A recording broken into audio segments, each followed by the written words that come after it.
इतनी बुरी हालत कोई भी और सरकार नहीं कर रही। कोई भी बेटर है, मोदी से अच्छा एक गधा बेटर है। गधा शब्द तो व्यक्ति के लिए इस्तेमाल किया जाता है, पद के लिए नहीं। व्यक्ति गधा हो सकता है, प्रधानमंत्री के लिए इस प्रकार के शब्दों का प्रयोग पूर्णतः वर्जित है।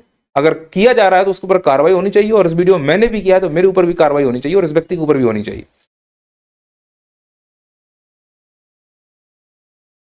आज के वीडियो बनाने का उद्देश्य ये है कि आप उन क्रिएटर्स का सपोर्ट करें जो सच में आपके लिए रियल इशू पर वीडियोस बनाते हैं और सच्चाई को सामने लाते हैं।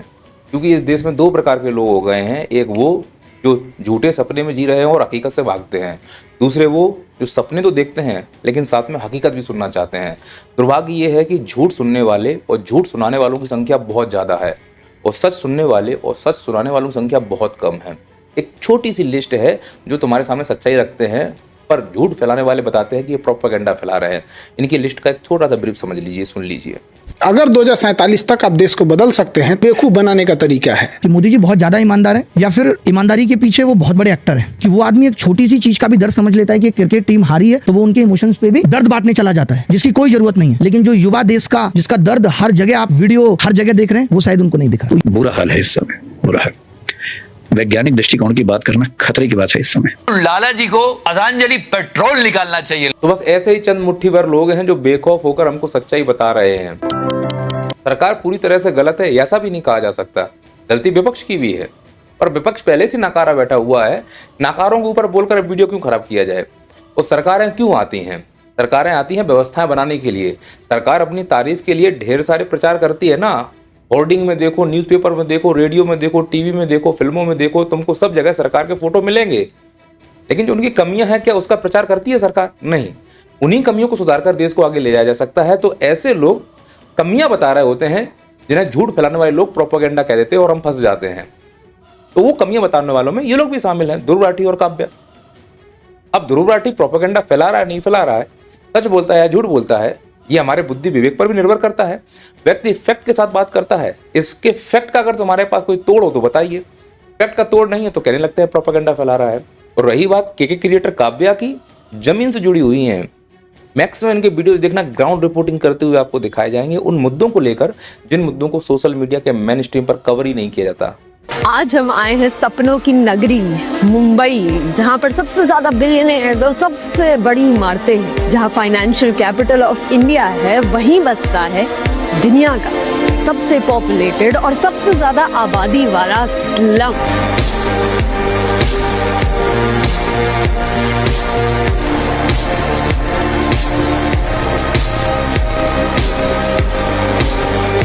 ऐसे लोगों को कवर करती हैं जो भारत के विकास की राह में लाइन में सबसे पीछे खड़े हुए हैं। ग्राउंड रिपोर्टिंग करने के बाद जो सच्चाई सामने लाती हैं, दुर्भाग्य देखो कि भीड़ का वो हिस्सा जो झूठ फैला रहा है, झूठ सुन रहा है। काव्या बहन जैसे लोगों की इस ग्राउंड रिपोर्टिंग को नकार देते हैं। उनकी बात सुनकर जो एसी में बैठकर बोलते हैं कि ऐसे लोग जो ग्राउंड रिपोर्टिंग करके भारत की तस्वीर दिखा रहे हैं झूठ है, और मानने वाले मान भी लेते हैं कि ये लोग झूठे हैं, और एसी में बैठकर जो प्रवचन दे रहे हैं, झूठ फैला रहे हैं, वो सच्चे हैं। उनके हिसाब से ये लोग प्रोपेगेंडा फैला रहे हैं और वो लोग देशभक्ति का काम कर रहे हैं। इसलिए देश नरक में जा रहा है। और अभी भी होश नहीं आ रहा है कि ऐसे लोग ही हैं जो सच्चाई दिखाकर हमें रूबरू करा रहे हैं। ये कोई प्रोपेगेंडा नहीं फैला रहे हैं। सही मायने में असली देशभक्त तो यही है। देशद्रोही तो वो हैं जो एसी के रूम में बैठकर झूठ फैलाते हैं, सरकार को कवर करते हैं, नीचता का सब स्तर पार कर चुके हैं। परिणाम क्या हुआ है? तुम्हारे बच्चों और तुम्हारे अंदर स्किल का लेवल खत्म कर दिया गया है, साइंटिफिक टेम्परा खत्म कर दिया गया है। बच्चों के अंदर स्किल नहीं है तो भविष्य में नौकरी नहीं मिलेगी, और तुम्हारे अंदर स्किल नहीं है तो रोजगार था नहीं, नया कमा नहीं पाओगे।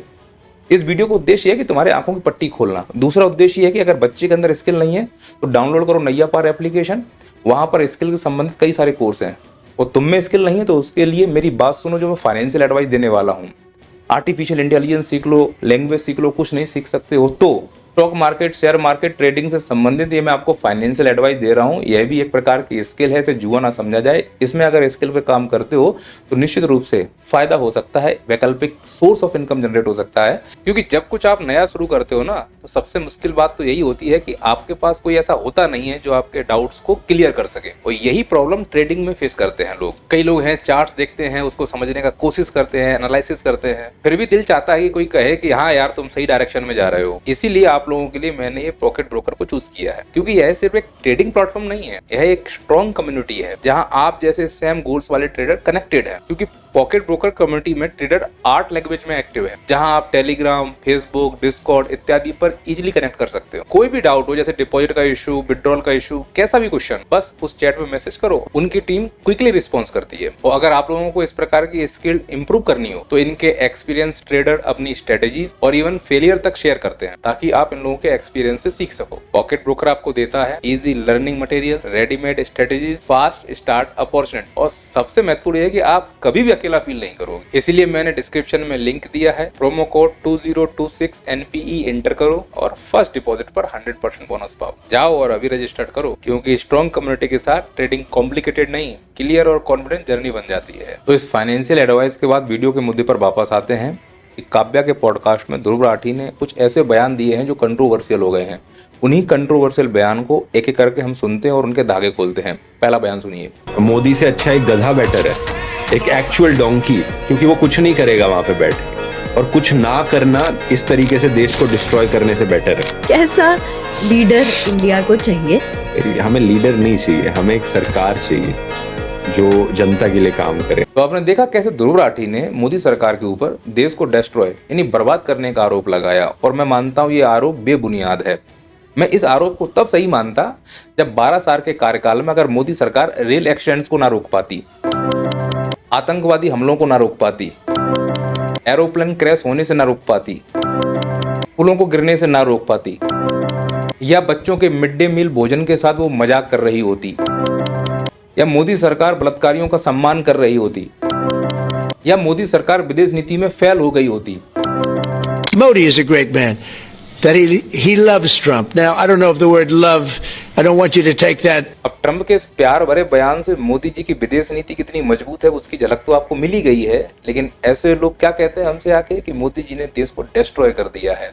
मोदी जी ने देश को बनाया है, गंगा यमुना पूरी तरह साफ हो चुकी है। आज इस अमृत काल में तुम पानी पियो मर नहीं सकते, दिल्ली में खड़े होकर हवा की सांस लो मर नहीं सकते, हिंदू मुसलमान के दंगे होते नहीं है, जातियों को लड़ाने के लिए UGC नहीं लाया गया है, बेरोजगारी है नहीं है, प्रवक्ता अब झूठ नहीं बोलते हैं, न्यूज चैनल सच दिखा रहे हैं।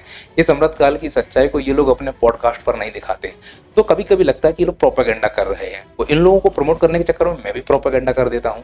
मैं इसलिए करता हूँ कि मुझे व्यू मिलते हैं, और भगवान कसम पैसे भी।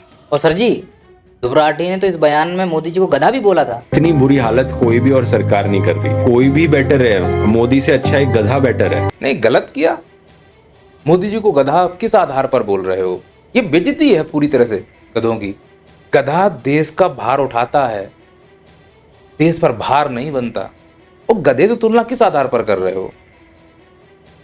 कभी किसी गधे को तुमने देखा है कि टीचरों को छोड़कर वो कंटेंट क्रिएटर, गालीबाज यूट्यूबर्स, गेम खेलने वाले यूट्यूबर्स, छपरी यूट्यूबर्स को इनाम देता घूमे और शिक्षकों के ऊपर FIR करे? गधों की बेइज्जती है, और इसके लिए ध्रुव राठी को आके माफी मांगनी चाहिए पूरे गधे समाज से। अबे चुप हो जाओ बे ढेंचुओ, जहां मोदी की तारीफ सुनने की ढेंचू ढेंचू शुरू। सुन तो लो अगला व्यक्ति क्या आरोप लगा रहा है, लगाइए आरोप। मैं कुछ कंट्रोवर्शियल बोलूं? जैसे मुझे ये लोग काफी बार तो जर्मन शेफर्ड करके मुझे बुलाते हैं। ये सबसे ज्यादा अगर कोई डिजर्व करता है वो फ्रेज तो RSS वाले लोग हैं, क्योंकि RSS की पूरी ऑर्गेनाइजेशन जर्मन्स और इटालियन से इतना ज्यादा इंस्पायर्ड है कि आप यकीन नहीं करोगे। जो पूरी ऑर्गेनाइजेशन है, मुसोलिनी की उस वक्त एक पैरामिलिट्री ऑर्गेनाइजेशन होती थी, उनका ड्रेसिंग स्टाइल से लेकर उनकी ड्रिल्स तक सब कुछ RSS वालों ने कॉपी किया है। कुछ इंडियन है ही नहीं RSS के बारे में। इनकी पूरी ऑर्गेनाइजेशन, पूरी आइडियोलॉजी जर्मनी से इंस्पायर्ड है, इटली से इंस्पायर्ड है, जो उस वक्त 1930s 1920s में होते थे। इनके गोल वल्कर ने तो अपनी किताब में खुद लिखा हुआ है कि हिटलर से कितना इंस्पायर्ड फील करते हैं। अच्छा, तभी मैं समझूं कि हिंदुओं का दिखावा करते हैं, लेकिन हिंदुओं से असली में लगाव क्यों नहीं है। दिल्ली में हनुमान मंदिर तोड़कर इन लोगों ने पार्किंग बना ली, हमें तब भी समझ आना चाहिए था। मोदी जी ने जब इन हनुमान जी को पतंग बना के उड़ा डाला था, इनने विरोध नहीं किया। इनकी अन्य संस्थाएं जैसे हिंदू महापरिषद, हिंदू रक्षा सभा, बजरंग दल, उनने भी विरोध नहीं किया। शंकराचार्य को पीटा गया, विरोध नहीं किया। अब समझ में आया कि इनका कनेक्शन कहां से है। तो इस हिसाब से असली जर्मन शेफर्ड कौन है? कुछ समझे दया? हाँ सर, इसका मतलब है इसका मतलब है तो सर जी, RSS को लेकर जो ध्रुव राठी के विचार हैं, क्या आप उससे सहमत हैं? बिल्कुल नहीं। मेरे अपने खुद के विचार हैं। मैं आरएसएस को अपने नज़रिए से देखता हूँ। भाई इस देश में जिस प्रकार से हिंदू मुस्लिम किया जा रहा है, तो थोपा जा रहा है कि आरएसएस हिंदुओं का संरक्षण करने के लिए आई है। वो हिंदुओं का संरक्षण अगर कर रही है तो उस संस्था का हमें सम्मान करना चाहिए। लेकिन जब मैंने ध्यान से देखा कि अंकिता भंडारी उत्तराखंड में हिंदू थी, तो आरएसएस और उसकी जो भी शाखाएं थी, बजरंग दल, हिंदू रक्षा दल, वहां कोई नहीं पहुंचा उसकी रक्षा करने के लिए। तो काहे के लिए संगठन बना हुआ है ये? ऐसे ही युवराज मेहता मर गया नोएडा में, वो भी हिंदू था, उसकी आवाज उठाने के लिए कोई नहीं पहुंचा। अभी कमल मर गया दिल्ली में गिर के, वो भी हिंदू था, कोई संगठन नहीं पहुंचा। अरे इंदौर में तो आरएसएस की बड़ी शाखाएं लगती हैं, भागीरथपुरा में 31 लोग जहरीला पानी पी के मर गए, कोई नहीं पहुंचा। फिर भी अगर उम्मीद कर रहे हैं आरएसएस वाले कि नहीं हमारे साथ खड़े हो जाओ, हमारा सम्मान करो, नहीं हो पाएगा। सम्मान उन्हीं का जो साथ में हिंदुओं के लिए खड़े हैं। मंदिर टूट रहे हैं, तुम चुप हो।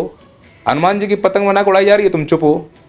14 फरवरी को डंडा लेके कट्टा रंग के घूम रहे हो, लोगों को परेशान कर रहे हो, सोच रहे हो कि ये हिंदुत्व की रक्षा है, बिल्कुल नहीं है। इस प्रकार के पाखंड का समर्थन नहीं कर पाऊंगा। तो फिर अगर आरोप लग रहे हैं तो खुद आके सिद्ध करो, दूसरों से सिद्ध मत करवाओ। और सर जी, इस ध्रुव राठी ने मोदी जी को जो गधा कहा था, इस बारे में क्या विचार है आपके? देखिए, संवैधानिक पद पर कोई व्यक्ति बैठा है तो इस प्रकार के शब्दों का प्रयोग नहीं होना चाहिए। पर इस देश में इस प्रकार की भाषा शैली का प्रयोग शुरुआत किसने की? प्रधानमंत्री होके मंच से मुजरा, मुसलमान, मटन, संसद में खड़े होकर अबे कटुए, अबे साला, इस प्रकार की शब्दावलियों का प्रयोग, सांसद फटीचर जैसे शब्दों का प्रयोग कर रहा है। उस गधा शब्द तो व्यक्ति के लिए इस्तेमाल किया जाता है, पद के लिए नहीं। व्यक्ति गधा हो सकता है, प्रधानमंत्री के लिए इस प्रकार के शब्दों का प्रयोग पूर्णतः वर्जित है। अगर किया जा रहा है तो उसके ऊपर कार्रवाई होनी चाहिए, और इस वीडियो में मैंने भी किया है तो मेरे ऊपर भी कार्रवाई होनी चाहिए और इस व्यक्ति के ऊपर भी होनी चाहिए। लेकिन नरेंद्र मोदी जी के लिए किया जा रहा है वो व्यक्ति है, क्योंकि अगर वो प्रधानमंत्री होते इस देश के तो सबके लिए होते ना। तो नरेंद्र मोदी के लिए गधा शब्द उस समय इस्तेमाल किया जा रहा है जब नरेंद्र मोदी किसी रैली में होते हैं और उस रैली में भाजपा का प्रचार कर रहे होते हैं। उस समय अगर वो देश के प्रधानमंत्री होते तो वो आम आदमी पार्टी का भी प्रचार कर रहे होते, कांग्रेस का भी प्रचार कर रहे होते, सपा बसपा सबका प्रचार कर रहे होते। लेकिन उस समय केवल भाजपा का प्रचार कर रहे हैं, इसका मतलब प्रधानमंत्री नहीं है, वो एक मात्र व्यक्ति है जो बीजेपी संगठन से जुड़े हुए हैं, इसीलिए उस व्यक्ति को गधा कहा जा सकता है। लेकिन जब वो अपने सचिवालय में होते हैं, उस प्रधानमंत्री होते हैं, सम्मान है, उनके चरणों को छूके नमन है। तो अगर प्रधानमंत्री बनना है तो प्रधानमंत्री वाले लक्षण करने पड़ेंगे। काम गधों जैसा करोगे तो गधा कह जाओगे। और हकीकत में है कि भारत के जितने भी राजनेता हैं, राजनीतिक पार्टियां हैं और उनके कार्यकर्ता हैं, सब गधे हैं, क्योंकि गधे ही गधों के सरदार होते हैं। हम गधे हैं इसलिए तो हमारे सरदार गधे हैं, क्योंकि हमें ये समझ में नहीं आ रहा है कि हम किन मुद्दों को लेकर बहस कर रहे हैं और किन मुद्दों को लेकर चुनाव लड़े जा रहे हैं। इस देश में हर रोज हर गली मोहल्ले में चुनाव हो रहा है, मुद्दा पता नहीं, इसकी जाति खतरे में है, उसकी जाति खतरे में, ये घुसपैठिया आ गया, उसका धर्म खतरे में है। अरे भैया तुम ये बताओ, शिक्षा मंत्री हो तो शिक्षा पे तुमने पिछली बार बात कब की थी? स्वास्थ्य मंत्री हो तो तुमने स्वास्थ्य के लिए क्या किया है? रेल मंत्री हो तो तुमने रेल के लिए क्या किया है? प्रधानमंत्री हो तो प्रधानमंत्री वाले काम करो। इस देश में एक व्यक्ति सब काम करने में लगा हुआ है और जो सब काम होने चाहिए थे उन कामों को हटा दिया गया है। तो एक हाथ में इतना भार होगा तो अव्यवस्थाएं फैलेंगी और वो व्यवस्थाएं दिख रही हैं, क्योंकि इस देश को कंट्रोल करने का प्रयास किया जा रहा है। वही प्रयास किया जा रहा है जो पहले कांग्रेस के काल में हो रहा था। कांग्रेस ने जो गलतियां की उन्हीं को सुधारने के लिए माननीय प्रधानमंत्री जी को लाया गया था, पर ये भूल गए हैं कि उन्हें क्यों लाया गया था। रोड शो कर रहे हैं, रैलियां कर रहे हैं, मन की बात कर रहे हैं, जहां जाना चाहिए वहां नहीं जा रहे हैं। मणिपुर, जहां नहीं जाना चाहिए वहां तुम जा रहे हो। बात यह है वीडियो के एंड में, क्या मैं ऐसे यूट्यूबर्स का समर्थन करता हूं इस बात के लिए क्योंकि ये जो रियलिटी उसको पेश करने का प्रयास करते हैं। अब एजेंडा अगर कोई इनका विरोधी है तो वो एजेंडा मानेगा, तो इस हिसाब से तुम किसी के समर्थन हो गए तो तुम भी किसी का एजेंडा चला रहे हो। हम इस एजेंडा की लड़ाई में फंस क्यों रहे हैं? रियलिटी देखें। रियलिटी ये भी है कि जो मैं वीडियोस बनाता हूं उसमें मैं सत्ता पक्ष को ही टारगेट करता हूं, विपक्ष के बारे में कम बोलता हूं। क्यों बोलूँ, वो तो वैसे ही खत्म है, मरो को कितना मार लेंगे। वो ढंग से कोई मुद्दा नहीं उठा पा रहे हैं, ऐसा मुद्दा नहीं उठा पा रहे हैं कि उनकी बात की जा सके। वो अपने आप में ही, मतलब वहां पे भी गधों की संख्या तो कम थोड़ा ना, उसमें भी गधों की एक भीड़ है। गधे गधे मिलकर देश चला रहे हैं, ये देश गधों के द्वारा ही चलाया जा रहा है और गधे ही आके बोल रहे हैं और गधे ही आके सुन रहे हैं, तो गधों का देश बन गया है। ये कहने को विश्वगुरु हैं तो गधों में विश्वगुरु होते जा रहे हैं हम गधे। तो विपक्ष भी कुछ ऐसा करे कि हाँ लगे। दूसरी बात, नैया पार पर घटनाओं पर वीडियो बन रहे होते हैं और मोदी जी ने कहा है कि जो भी है वो सब मोदी हैं, वो ब्रह्मलीन हो चुके हैं। ब्रह्मलीन नहीं, हाँ महामानव बन चुके हैं। ब्रह्मलीन तो भगवान उनको लंबी उम्र दे, महामानव बन चुके हैं। जो भी काम करते हैं मोदी जी करते हैं, तो सवाल भी मोदी जी से पूछे जाएंगे। और नैया पार पर प्रमुख रूप से घटनाओं के मुद्दे आते हैं। जिस भी सरकार, सर आप बंगाल पे नहीं बनाते हैं, बनाता हूं, कर्नाटक पे नहीं बनाते, बनाता हूं, है ना। अब जिस मुद्दे को लेकर सरकार जिम्मेदार है, केंद्र से लेकर राज्यों तक जहां घटनाएं हो रही हैं, मैं उन मुद्दों को लेकर घेरता हूं। पर मैं गलत हूं, मैं इस चीज को स्वीकार कर रहा हूं। मुद्दे आप बताइए कमेंट बॉक्स में, कहाँ जाना है, क्या करना है। इससे अच्छा कि ये पार्टी के हैं, वो पार्टी के हैं, फलानी पार्टी, हासिल क्या होगा, रियलिटी में देखो ये गड़बड़ है, वो गड़बड़ है, इस पे बात करो, उस पे बात करो। जो गलत हो रहा है किसी भी पार्टी में वो गलत है, बात खत्म। सही हो रहा है तारीफ के लिए सरकार खुद अपनी तारीफ कर रही है, हम क्यों तारीफ करते घूमे। हम उनकी बुराई करें, इसीलिए हम चुने गए हैं। मीडिया काम यही है, लोगों का काम यही है। तारीफ के लिए तो सरकार एडवर्टाइजमेंट करवा रही है ना, बुराई के लिए कभी बोलती है कि हमारे साथ ऐसा हो गया। मोदी जी कभी कोई ट्वीट बता दो, उनके राज्य में झूला टूट जाए, पुल टूट जाए, फलाना हो जाए, ठिकाना हो जाए, विपक्ष में कहीं हो जाए तो अभी वो अल्लाह कर देंगे, देखो एक्ट ऑफ फ्रॉड है। बात को समझो इस चीज के लिए। छोटे छोटे गेम होता है उसके लिए ट्वीट कर देते हैं, कोई मर जाए ट्वीट तक नहीं करते हैं। क्यों? रिस्पॉन्सिबिलिटी से भाग रहे हैं। क्यों भाग रहे हैं? क्योंकि हम भागने दे रहे हैं। ऐसा क्यों? क्योंकि इस पार्टी के, हम उस पार्टी के। भारत का कोई है ही नहीं है, वो जो भारत का है फिर उसके लिए गाली देना शुरू कर दोगे, ये नहीं वो है, फलाना है, ठिकाना है। अरे रियलिटी है यार, इसीलिए टांग खिंचाई जारी रहेगी, फिर चाहे पक्ष हो या विपक्ष हो। आइडियोलॉजी क्लियर है, देश पहली प्राथमिकता है, नेता और पार्टी जाए भाड़ में।